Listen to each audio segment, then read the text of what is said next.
All right, so today we're going to jump into the book of Daniel. We're looking at the first few chapters, like chapters 1 through 3. And we're talking about, a young man trying to find his place in a totally new world, Babylon. I mean, not just a new place, but a whole different way of life, right?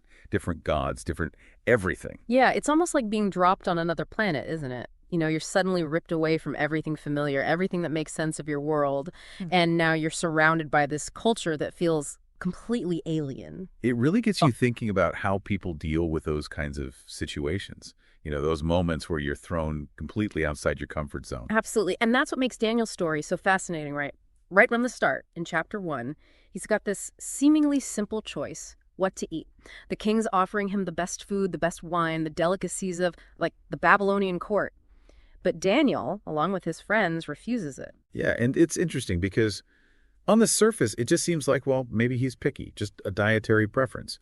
But when you really think about it, there's something much deeper going on here, right? Precisely.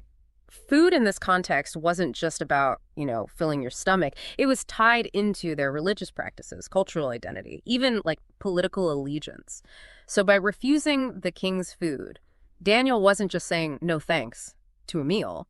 It was a really powerful statement, about his commitment to his own beliefs and his refusal to kind of assimilate into a culture that, to him, threatened to compromise those beliefs. Yeah, almost like a silent rebellion, like saying, I might be a captive in this land, but I'm not going to be a captive to its ways. Exactly. And that's a huge theme that you see throughout Daniel. That struggle between holding on to your identity while also trying to navigate a new world. It raises those questions, like how do you stay true to yourself while adapting to a totally different culture? Where's the line between, compromise and conviction? Which brings us to, this crazy story about Nebuchadnezzar's dream, right?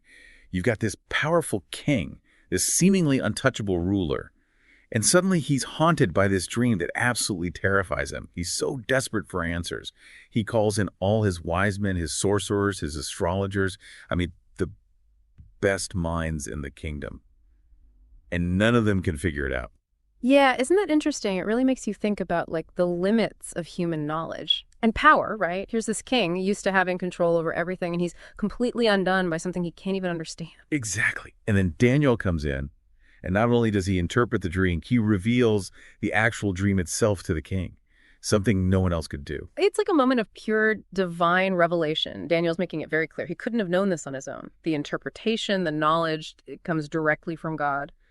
But what was it about this dream that was so scary? What secrets did it hold that had Nebuchadnezzar, shaking in his boots? Well, the dream was a prophetic vision, like a glimpse into the future, right? Represented by this massive statue made of all these different metals, and each metal symbolized a different kingdom, a different empire, kind of rising and falling throughout history. But here's the really crucial part. It wasn't just about earthly powers, It pointed towards something much bigger, something that would outlast all those empires, God's eternal kingdom. Wow. So it wasn't just about nations coming and going. It was a message about ultimate power, ultimate authority. That was been a pretty humbling realization for a king who thought he was at the top of the food chain. Oh, absolutely. And it brings up all these questions, right? Yep. About the nature of prophecy, its role in human history, how does God communicate with us? What can we learn from these glimpses into the future? And maybe even more importantly, what does it mean for us today? How do we make sense of those times in our lives when we feel lost, confused, overwhelmed by what the future holds? Does this story offer any hope, any guidance? I think it absolutely does. The book of Daniel isn't just a collection of old stories. It's like a guidebook for dealing with the complexities of life, the challenges of faith, the uncertainties of the future. And speaking of challenges, things get pretty interesting in chapter 3. Or should I say heated? Yeah, the story of the fiery furnace. It's one that really captures the imagination. It's a testament to the courage and conviction of Daniel's friends, Shadrach, Meshach, and Abednego. Okay, so let's set the scene. Nebuchadnezzar builds this giant golden statue and demands that everyone bow down and worship it. And it's important to understand that this wasn't just like a random act of vanity. In that era, kings often declared themselves to be gods. They demanded worship as a way to solidify their power and to enforce absolute loyalty. So this wasn't just about bowing to a statue, right? It was about acknowledging Nebuchadnezzar as the ultimate authority, the divine ruler. Exactly. And for Daniel's friends, this was a major problem. They were caught between obeying the law and staying true to their own faith, which recognized only one God. So they choose faith over fear. They flat out refuse to bow down. Pretty bold move, especially considering who they were dealing with. Oh, it was an act of defiance that could have cost them their lives. It was seen as treason, a direct challenge to the king's power, and to the whole Babylonian religious system. And Nebuchadnezzar, well, let's just say, he didn't take it well. He goes into a rage and orders them to be thrown into this blazing furnace. Yeah, it's hard to imagine the terror they must have felt. This wasn't just a bonfire, right? It was a furnace designed to execute people. Seemed like a certain death. Agonizing, too.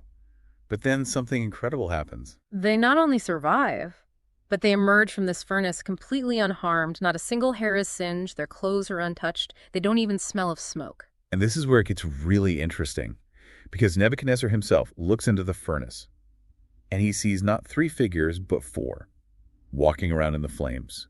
And he describes this 4th figure as looking like a son of the gods. Wow, so it suggests that something truly miraculous took place, something beyond human comprehension.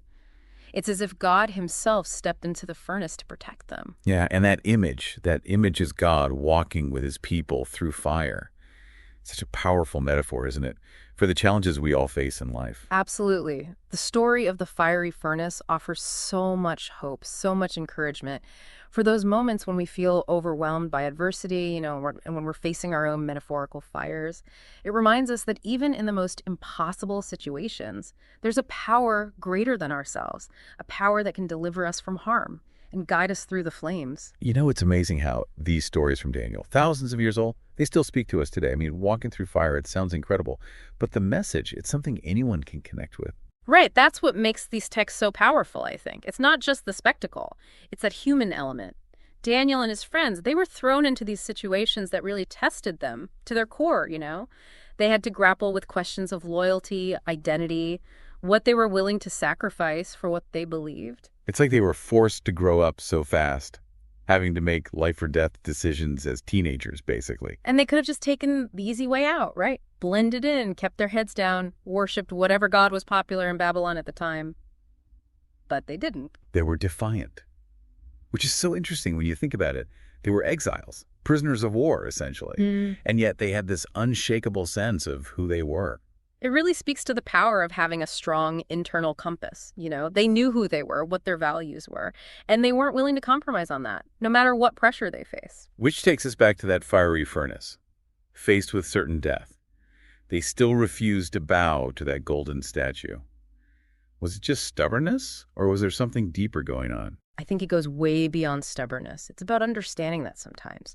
True faith demands that unwavering commitment, even when you're in incredible danger. They believe that their God was bigger than any king, any empire, any threat. And their courage, their faith, it didn't just save their own lives, it really sent shockwaves through that Babylonian court. It completely shattered Nebuchadnezzar's sense of absolute power. Here he was, the self-proclaimed God King, and these young men, these captives, they defied him, and they walked out of the flames unharmed. It directly challenged his entire worldview. It made him question everything, didn't it? Yeah. Suddenly there's this other power at play, a power he can't control, can't explain, and is protecting those who disobey him. Exactly. It planted a seed of doubt, like a crack in his carefully constructed image of divinity. And that doubt, that questioning, it's the beginning of a transformation for Nebuchadnezzar. He goes from demanding worship to acknowledging the power of Daniel's God. It's a pretty remarkable shift, and it highlights how powerful unwavering faith can be, to challenge those in authority, to make them confront truths they might otherwise ignore. It strikes me that Daniel and his friends, they didn't just react to things, they were proactive in their faith too. Daniel sought God's guidance to interpret the dream, and his friends actively chose to defy the king, knowing the risks. You're absolutely right. They weren't passive victims. They made conscious decisions to live by what they believed, even when it was hard, even when it was dangerous. That's such a powerful lesson for us today, don't you think? We might not be facing literal fiery furnaces, but we all have those moments where we're called to stand up for what we believe in, even when it's uncomfortable or when it's not popular. Right, whether it's speaking out against injustice, or staying true to our values in a tough situation, or even just choosing to do the right thing when no one's looking. It's about having that same kind of faith and courage that Daniel and his friends had, that willingness to trust in something bigger than ourselves, even when we don't fully understand it. And these stories show us that even small acts of faith can have these huge ripple effects, like Daniel choosing not to eat the king's food. It seemed like a small thing, but it really set the stage for everything that came after. Yeah, that seemingly insignificant choice snowballed into something much bigger, something that saved lives and changed the course of history. It's amazing, isn't it, how our everyday decisions, those little acts of obedience or compromise, can shape our destiny in ways we can't even imagine. It makes you realize that we're not just living for ourselves, Our choices have these consequences. They ripple outward, they affect those around us, and they have the potential to change the world in really profound ways. Absolutely. And that brings us to one of the most amazing things about these stories. They offer us a glimpse into God's heart. What do you mean by that? Well, we see a God who's deeply involved in the lives of his people, even when they're living in exile, facing these impossible odds. A God who is powerful enough to intervene, to work miracles, to protect his people from harm, to guide them through the flames. It's comforting, to know that even when we feel alone or lost or overwhelmed by the challenges we're facing, God is there with us, walking through the fire by our side. And these stories show us his faithfulness to his promises, even when his people are going through so much hardship. He doesn't abandon them in their darkest moments. Instead, he provides strength, guidance, and ultimately, deliverance. It's incredible how these stories from ancient Babylon, they offer so much wisdom for us. Even today, we've talked about courage, faith, the impact of our choices. But how do we actually live that out in our modern world? I mean, we're not exactly facing fiery furnaces every day, are we? Right, good point. The literal situations might be different, but those core principles, those still apply. The book of Daniel isn't just about surviving these dramatic events, it's about developing that inner strength, that resilience that lets us face any challenge, with integrity and with conviction. So it's not so much about the external threat, but more about how we respond internally. How do we build that kind of unshakable sense of self that Daniel and his friends had? Well, I think it begins with really understanding our own values. What do we truly believe in? What are those principles that shape our decisions, our actions, how we interact with the world? When we're clear about our own internal compass, it's less likely we'll be swayed by external pressures, or what society expects of us. It's like having that anchor in a storm, knowing who you are, what you stand for, gives you stability when everything else feels chaotic. Exactly. And that's what helped Daniel and his friends resist the pull of Babylonian culture. They knew their identity was rooted in something much bigger than the whims of a king or the trends of society. And it's interesting because they didn't completely reject Babylonian culture either. They learned the language, they served in the government, they even took on Babylonian names, but they never lost sight of who they really were at their core. Right. They found that balance between fitting in and holding on to their own identity. They embraced what was helpful, what was needed to function in that society, but they never compromised their fundamental values. And that's a tough balance to maintain, isn't it? Especially today, when we're constantly bombarded with messages about who we should be, how we should think, what we should believe. It definitely takes discernment, critical thinking, and a willingness to question the status quo. It's about being aware of the influences around us and making conscious choices about what we let shape our thoughts and our beliefs or actions. So it's not just about passively resisting bad influences. It's about actively choosing the values and beliefs that we want to guide our lives. Absolutely. And I think that's where courage comes in, because it often takes courage to stand up for what you believe in, especially when it goes against the grain, when you face opposition or you risk something by taking a stand. And we see that all through the book of Daniel, right? Whether it's Daniel refusing to eat the king's food or his friends refusing to bow to that statue, they were constantly making choices that required a lot of courage. And it wasn't always about these grand gestures or life or death situations. Sometimes the greatest acts of courage are those quiet, everyday decisions we make, to live by our values, to tell the truth, even when it's unpopular, to do what's right, even when it's tough, to choose kindness, even when we're surrounded by unkindness. It's about developing a courage that affects every area of our lives.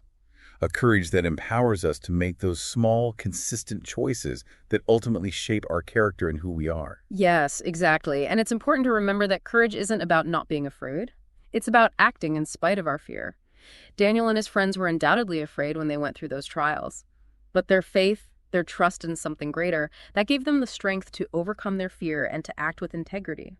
Which reminds us of another key lesson from these stories, the ripple effect of our choices.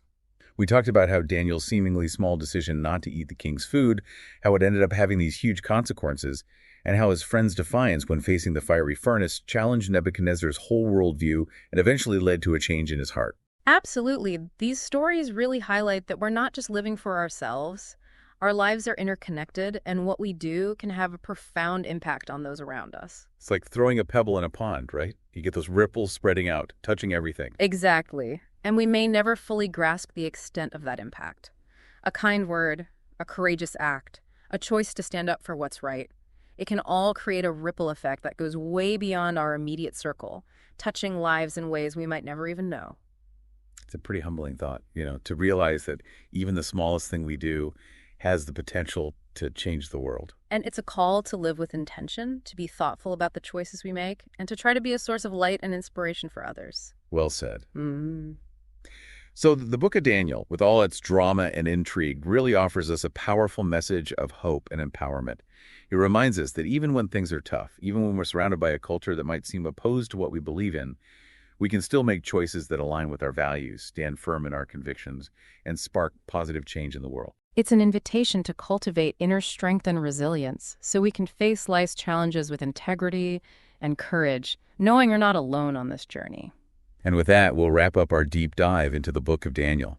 We hope exploring this with us has given you some food for thought, maybe even inspired you to face your own challenges with a little more courage and conviction. Until next time, keep exploring, keep learning, and keep seeking truth.